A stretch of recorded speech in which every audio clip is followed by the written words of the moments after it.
I'm here with Amy Tan, who is the queen of beautiful details, and she's got so many ideas of ways to make your page really, really pop. Hi, Amy. Hi, Julie. It's such a fun time to be here. I'm so excited. Glad that you're here, and you brought this super duper duper cute page, which has like paint and mist and doodling and layering, and I want to do it all. That's great because it looks complex, but it's really simple when you break it down. Shall we get started? Yeah, let's do it. Wonderful. So you just take a plain piece of cardstock, and I've got these circles already punched. What I'm going to do is I'm going to show you. You can take any piece of cardstock or scrap paper, and in any shape punch that you have, you can punch out as many pieces as you'd like, and you're going to be using these as a mask. So what I've got here is already 3 of them done, and you now just when you're thinking about arranging them, do you have a plan?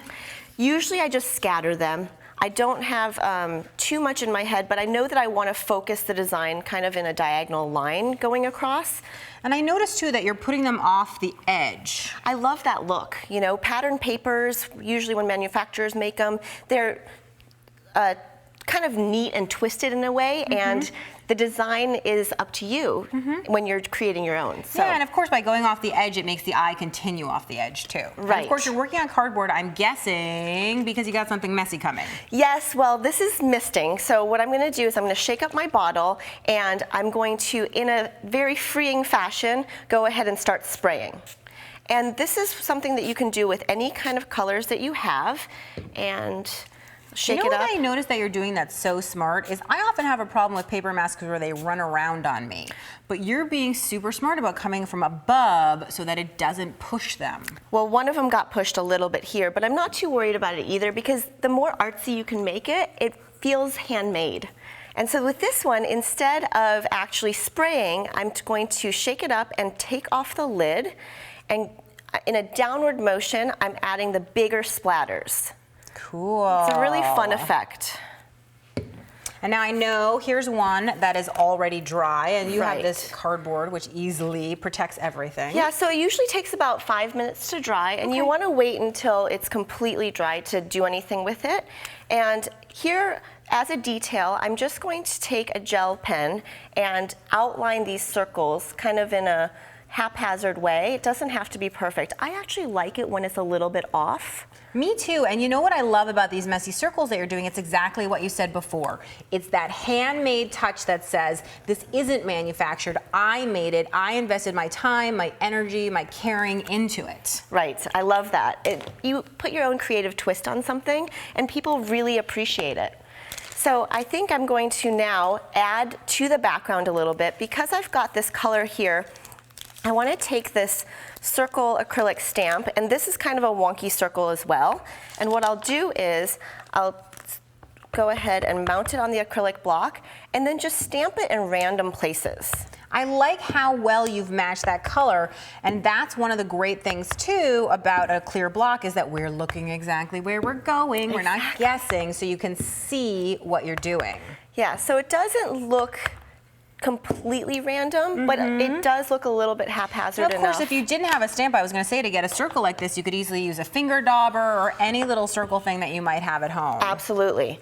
So the next thing you're going to want to do is, you know how you have a bunch of paper scraps laying around? Oh my gosh, I have so many paper scraps. Right, so I like to cut out details of the pattern papers that I like, and you're just going to take them and adhere them in different places. You know what I think is so cool is I would wonder if I had a piece like this where the pattern was cut off, I'd be like, well, that's not useful. But by placing it at the edge, that's so smart, it becomes useful. I love maximizing supplies as much as possible, and you'll see that I'm not adhering it completely because just in case I want to slide something underneath it, I'm able to lift it up easily. That's something I learned a while ago, yeah. I think that's a great tip, and I always think too, if your pages are going into page protectors, you don't really need to adhere everything super duper duper because it's gonna get kept by the page protector. So true. So what I want to do here is I'm taking another detail, and this is a frame that I'm going to add the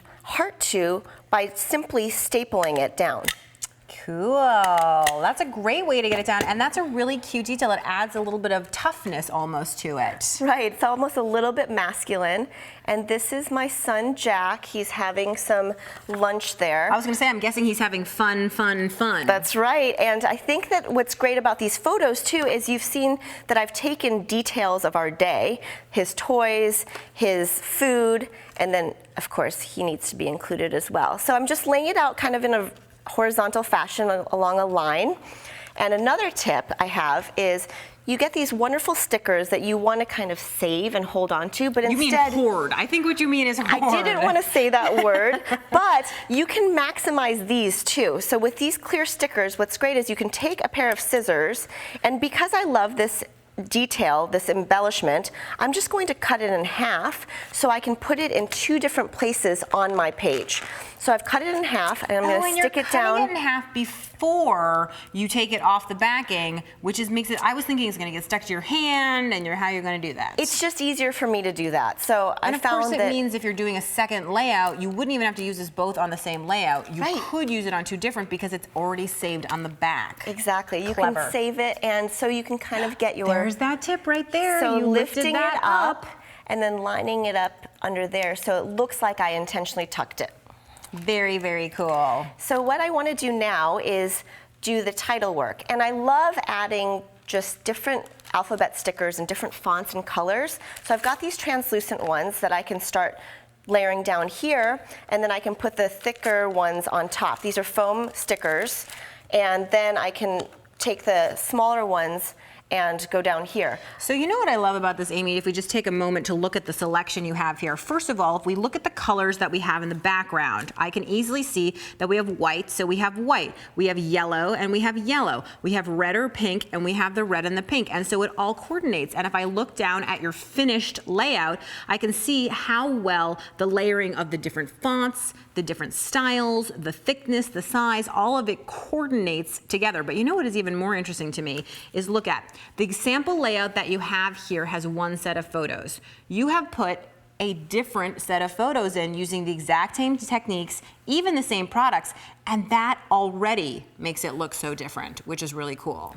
I really like to make it unique and have them have their own style and personality, but you don't want to reinvent everything every single time. This saves you time, and you have fun with it. You know, you can change the colors around and it would look completely different. And I know you've got one last detail to show us. Yeah, so these are enamel dots that I think are great because they add a little bit of texture and a little bit of shine, and you can just put them down in different places. I'm only going to use 2 of them. I like to think in 3s and odd numbers sometimes. So I've got a yellow detail here, here, and here.